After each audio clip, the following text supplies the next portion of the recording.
বিকেলবেলা একটু ঘুরতে বের হয়েছিলাম। ঘুরতে ঘুরতে একটা মাধবীলতা গাছ দেখে দাঁড়িয়ে পড়ি। কি সুন্দর ফুল ফুটে আছে। ভিতরের দিকে তাকিয়ে দেখি ওখানে আরও অনেক ফুলের গাছ। ওইটা আসলে একজনের বাসার আঙিনা ছিল। তো ভিতরে বাসার মালিক ছিল এক আন্টি। আমাকে দেখেই সে ভিতরে যেতে বলল। আমি কোথায় থাকি, কি করি এসব জিজ্ঞাসা করলো। যদিও আমি চাইনিজ বুঝি না, কিন্তু উনি একটু একটু ইংরেজি পারে, তাই ওনার সাথে কনভারসেশন করতে সমস্যা হচ্ছিল না। এত অমায়িক মানুষ, কি আর বলবো। এত পোলাইট ব্যবহার, দেখেই মনে হচ্ছিল উনি নিজ হাতে আঙিনা সাজিয়েছে। উনি প্রথমে ছোট ছোট টব বেগুন টেস্ট করতে বলল, এরপর ঘুরিয়ে ঘুরিয়ে দেখাচ্ছিল সব কিছু। এরপর একটা গাছ থেকে ছোট ফল পেড়ে আমাকে খেতে দিল।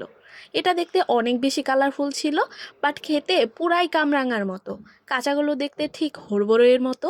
ফলের নামটা আমি জানি না। পরে আমিও কয়েকটা নিজে পেরে নিলাম।